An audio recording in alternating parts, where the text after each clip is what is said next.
Good morning guys and welcome back to the Sullivan family. Okay, so this video is a gifted collaboration video with a company called Ruko, who have sent us this drone. It's the F11GIM2 drone. We were actually looking for another drone. We have a DJI Mini 2, which we've used for quite some time. Now, bearing in mind, we're a family channel. So we primarily use our drones for just getting bits of footage when we're out walking, maybe if we're out in the Cairngorms, getting some beautiful footage of the woodlands, the beaches, the lochs. That's kind of how we use our drone. We're not professionals by any way, shape or form. This is me and my son Noah. He does quite a lot of the droning for us. But we were looking for another drone. So I'll probably do some little comparisons to the DJI Mini 2, which we've had for a couple of years, just to see how they kind of compare. In what I'm more interested in is how the picture quality is, because we found sometimes with the DJI Mini 2 it's quite difficult to get the aperture right when you're out filming. So sometimes you're filming in duller conditions. I have to brighten it up on my editing software so it looks brighter, and the same goes if it's too bright. Sometimes you have to try and dumb it down, and sometimes it doesn't really get very good quality. I'm not this isn't me kind of bad mouthing DJI or anything like that, because they are great little drones, but I just want to see how the picture quality compares to this, which is, like I said, this is the Ruko F11GIM2 drone. Now, one of the things with this drone is if you're in the UK with these drones, it's over half a kilogram, so it's over 500 grams. So what you need to do, which is what I've done earlier, is go on. I already had an operator's license, so you go on to the Civil Aviation Authority. You have to get your operator's license, which costs you £10 a year. That's simple enough to do. And you only need the operator's license if you've got a drone under 295 grams. Anything over that, you then need to have the flying ID. And what you need to do for that is you need to go on to Civil Aviation Authority again, log on to your area, and do the 40-question multiple choice, which is all to do with safety of using drones, where you can use drones, all that kind of stuff. And to be honest with you, the Civil Aviation Authority even give you direction as to where to find the kind of answers before you even take the test. So you kind of have done a bit of genning up, if you like, a bit of a bit of practice before you go on and do the test. And it's fairly straightforward, to be honest. Like any multiple choice, it's kind of the most obvious answer is pretty much the right one. Don't fly a drone into someone's face. Do you know what I mean? It's kind of like that, along those sorts of lines. So anyway, I now have my operator's ID, which I had before anyway from a DJI. But I've also now got the flying ID as well, because this is, like I said, over 500 grams. Okay, let's talk a little bit about the packaging. Really like the packaging. It's right up there with all the other drones. It comes in a lovely case. Came with 2 batteries. Came with all the leads it needed. It's come with the console as well, the handheld console, obviously, that you attach your phone to, and all that sort of stuff. And it's very, very straightforward, very simple, easy to get into the packaging. Everything was packaged nicely, so thumbs up for that. Okay, next thing then, charging the battery. So like I said, this set comes with 2 batteries. In fact, it's on Amazon at the moment for £499, the full set. That's with the 2 batteries and all the leads. In fact, this whole pack up is on there at the moment for £499. If I do get a discount code from the company, I will let you know, and I will also put that in the video description. I don't have one yet, but if I do get one, I'll make sure I put it in the video description. Okay, charging the drone then. So it's really simple. All you need is one of the kind of like iPhone chargers with the USB, the actual plug. Yeah, and then Ruko provides you with the lead to charge up the battery. So what I did was I charged up the spare battery separate from the drone, and the drone's already got the battery fitted, so I charged the drone as well. That took about, probably for a full charge, I would say it probably took about 20 minutes to half an hour. So not too bad really. So I now know that I've got both the drone charged and its spare batteries charged as well. So I've got plenty of power.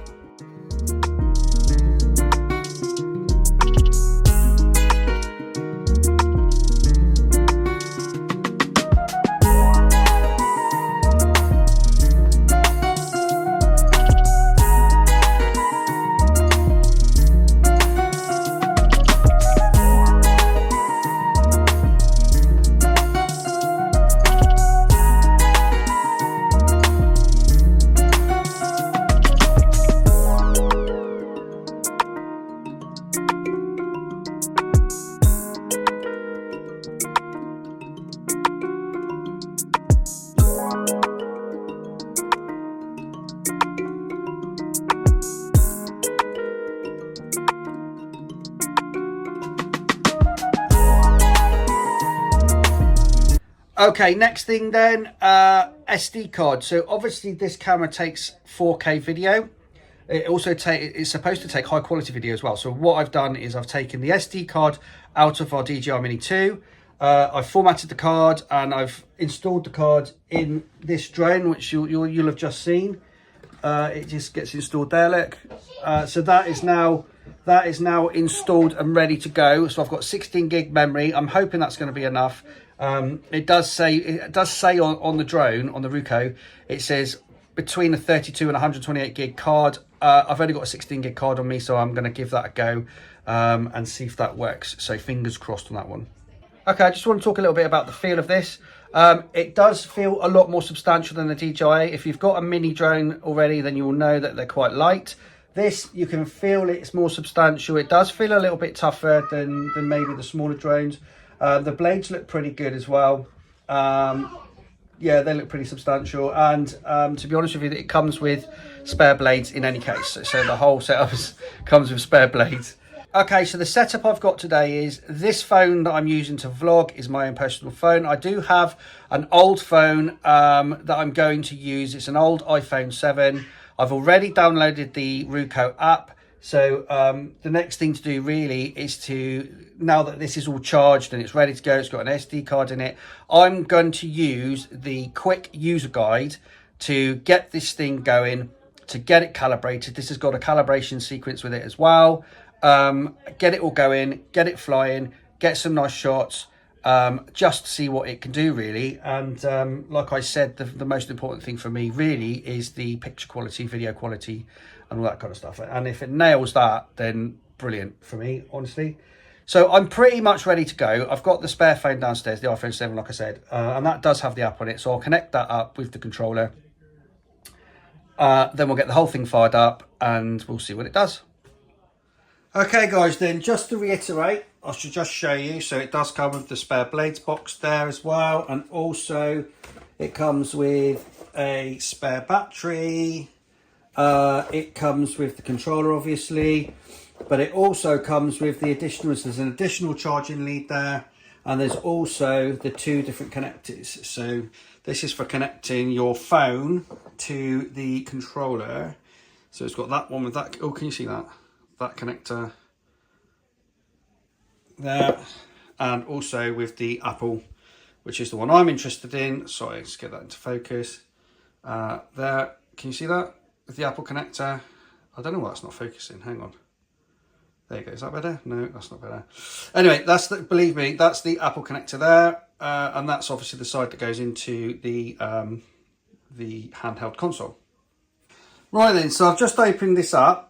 And what I didn't realise was there was another lead with another adapter in it already. So what I've done is I've taken that out. Let's put it over there because I'm interested in obviously in the Apple connector. So I'm just going to connect that up now. So I'm going to put that in there. Sorry, can you see that? It's a little bit fiddly. Oh, there it goes. That sounded good. So that's the connector connected there. So that's the bit that's going to get connected to the iPhone. So this is the iPhone 7 that I've got. Okay, so that's the iPhone put in the mount properly. So that's all good. The next thing then is to connect up the connector. There it goes. Happy days. Oh, and the other thing I wanted to show you is the little handles. The storage of the little handles are just underneath it. Little handles, little sticks. So I'm just going to put that one in, which is simple enough to do. There we go. They're all nice and tight, so I now have two. And I just want to show you the app. Oh, 2 seconds. We're locked again. So I've got the app downloaded there, the Ruko app. So I'm just going to open that up, and there you go. So this will probably give me a prompt. There we go. So what that wants me to do now is to connect up with the drone and do all the good stuff, which is the next thing I'm going to do. So we're just going to literally follow the beginner guide, which I'll just show you a second. So we're going to follow the beginner guide, the quick start and safety disclaimer guide that they send, and it literally just walks you through it. So download the app, charge the batteries, unfold the drone, tells you what to do. prepare the remote control, get that all sorted out, select an open flight area, which is what we're going to do next. Power on, all the good stuff. So there you go. So press and hold the button, blah, blah, blah, blah. Press once, a long press for 3 seconds, turn on the remote. Data cable connection is set up. We've done that already. So that's all ready to go. And then calibration. So this is one of the things that this drone does, is you need to calibrate it. It needs to stay on the deck. This is just me reading up. It needs to stay on the deck. You need to run the compass calibration first before you do anything else. And then it's ready to go. So that's that. And GPS. So anyway, so what I'm going to do is I'll literally just do the easy starter guide. Sorry, I was just having a read up myself there. The easy starter guide, and we'll just use that and we'll see how we get on. But yeah, I'm really looking forward to it. Right guys, I'm back. So a few weeks back, I attempted to fly the drone, and I attempted to fly it over there just on the coastal path. Now the wind wasn't too bad, but I think the building created a bit of a spiral. So when I took the drone off, it kind of went a little bit out of control, and I managed to land it, but it damaged it a little bit. I'll show you what I mean.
So yeah, it damaged the drone a little bit, but I managed to repair it. I managed to glue the little the arm back together, so it's fine now. It was just literally the leg part, the landing part of the arm that was broken. I've managed to glue it, so it's all good. So we're now a couple of weeks later, and I've got my son Noah helping me this afternoon to give it another shot.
Okay guys, so we've got it flying. Obviously Noah's giving it a good test flight at the moment, and please be aware we're not flying it near any wires. Noah's pretty good at flying the drone, so he's pretty switched on when it comes to that. So we're not flying near any wires. It may look like we are, but we're not. It's quite a nice gap. So yeah, so far so good.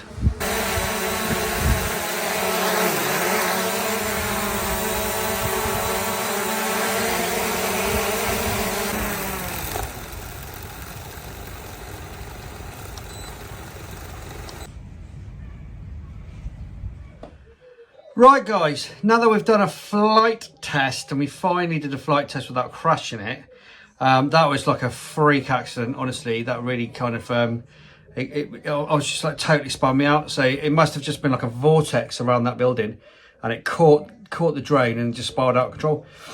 Anyway, we've had it flying. What do we think? So Noah does most of the flying for us. If we're flying the drones, he'll do most of the footage for me, for YouTube and whatnot. So we're comparing this with the DJI Mini 2. And now he says, in its handling, it's not quite as smooth as the DJI Mini 2, but it's still very, very good. And I think, now I've looked at the footage, actually, sometimes when you try and do the settings on the DJI Mini 2, it's quite difficult to get the video right, to make it look right. It took some really, really good video and some good images and stuff like that. So I'm impressed from that perspective, and it holds its own with the DJI Mini 2. So in the grand scheme of things, a really good drone, holds its own with the DJI Mini 2. We think, it's only our opinion, that the DJI Mini 2 probably just pips it to the post slightly, but then it's better video. So at the end of the day, they're much of a muchness, to be honest, and we do actually really like this drone. So for the money, very, very good. Please subscribe to our channel, please hit the bell for notifications, and don't forget that I'll put all of the links in the video description for this drone, and any discount codes and all that kind of stuff. You can find it all in the video description. So there we go guys, thanks for watching, take care, and I'll see you in the next video.